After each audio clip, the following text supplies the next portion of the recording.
और धीरे धीरे धीरे समय बीत रहा है। आषाढ़ का महीना करीब आया, वर्षा ऋतु। आकाश में बादल लगे, गर्जना करने लगे मेघ, मूसलाधार बारिश शुरू हुई और पूरी धरती पर नदी नाले कीचड़ युक्त हुए। कहीं कहीं मेढक बोल रहे हैं, रंग बिरंगी कीड़े दिखाई दे रहे हैं। वर्षा ऋतु आया। आषाढ़ उतारम मेघ मलारम बनी बहारम जलधारा।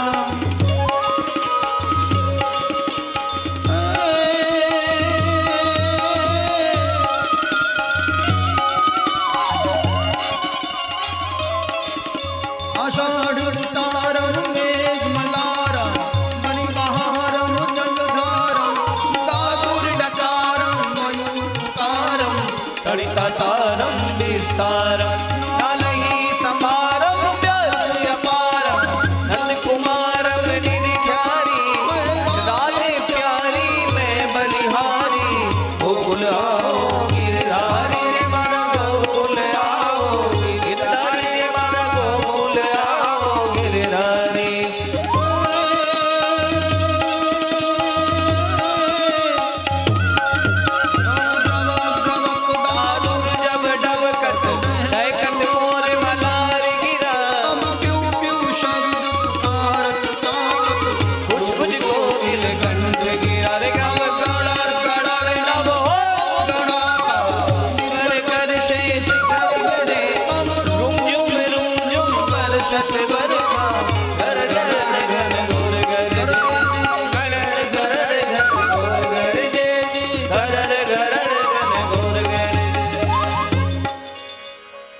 और धीरे धीरे अब आषाढ़ का महीना भी गया।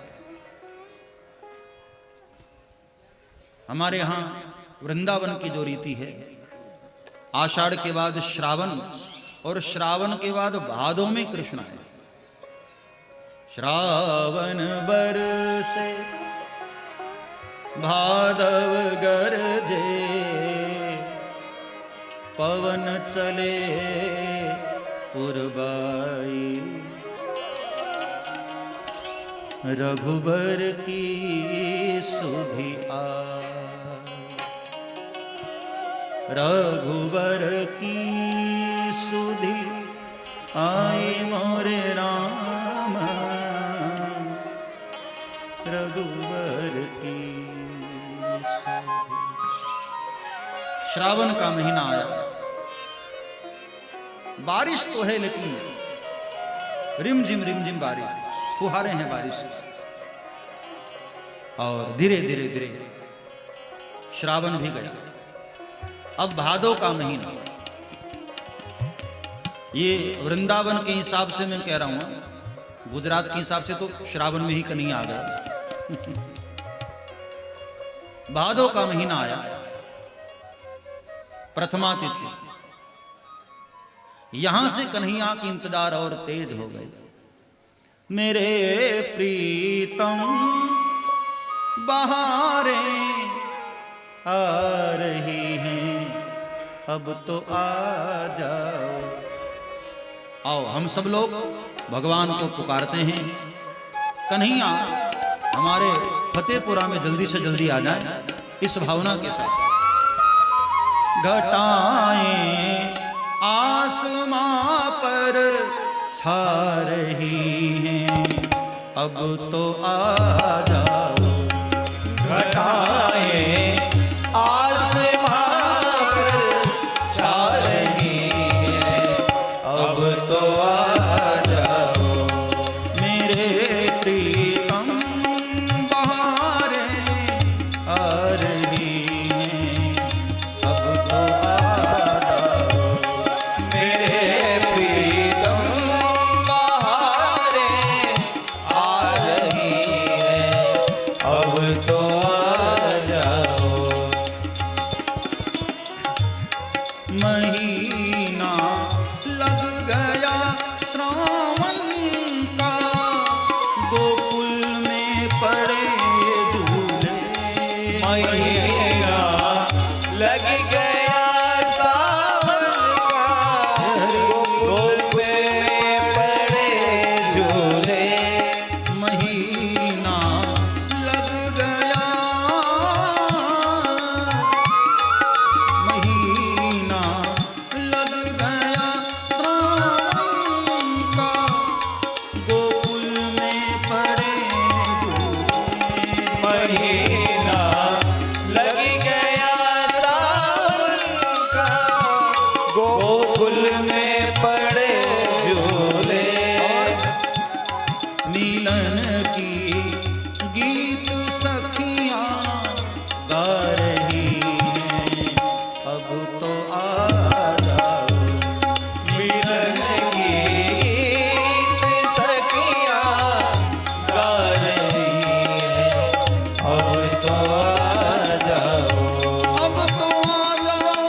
इंतजार करते करते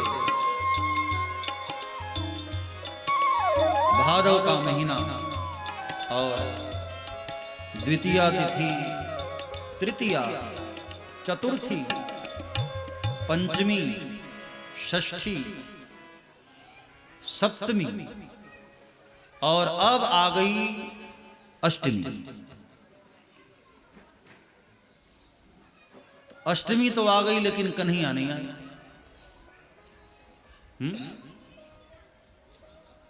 कन्हैया दिन में थोड़ी आया था, तो रात्रि में आया था, अंधेरे में। अभी तो 6 भी नहीं बजा है। इंतजार करते करते करते शाम हो गई, सूर्य अस्ताचल की ओर चले।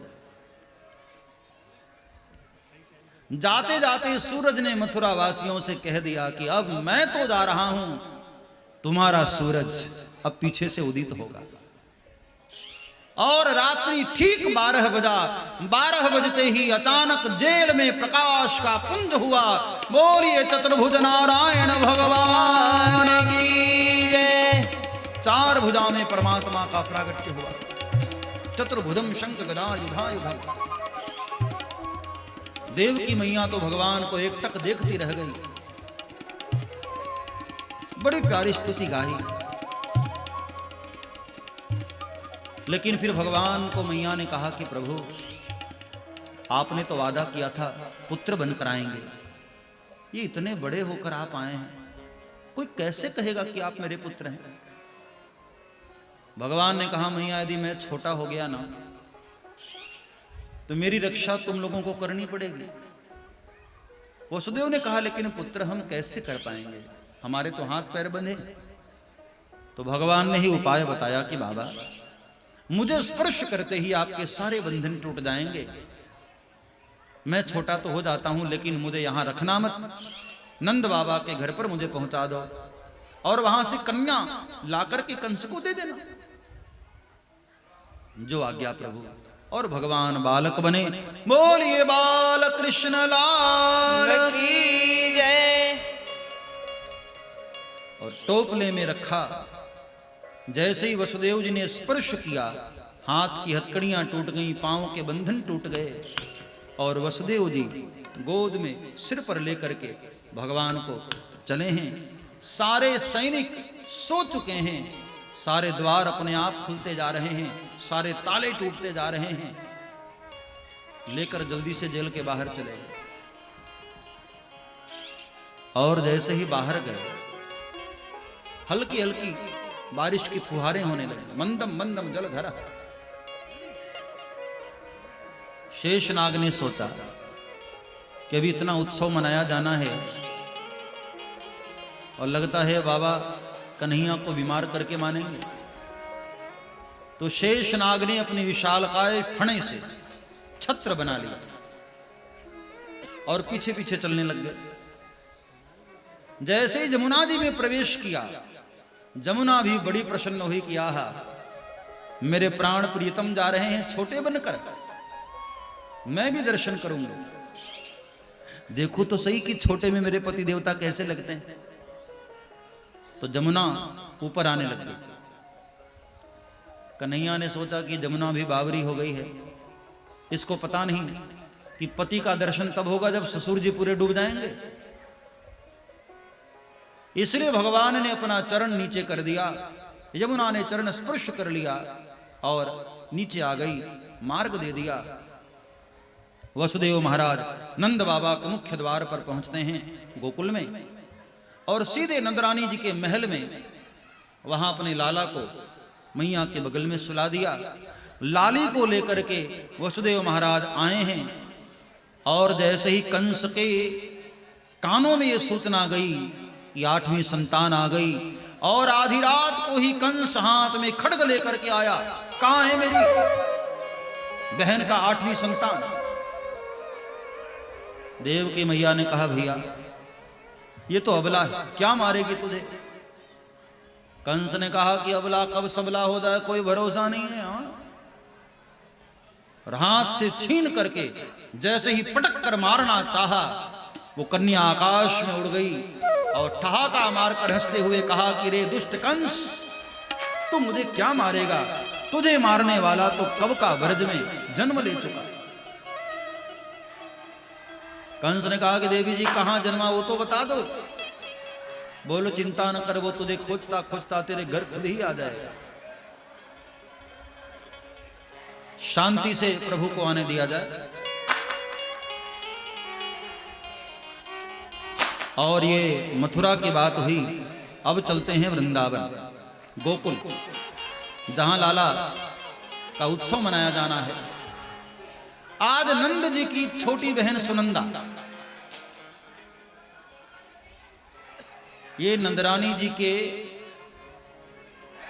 गर्भावस्था का समाचार सुनते ही 6 महीने पहले पहुंच गई थी।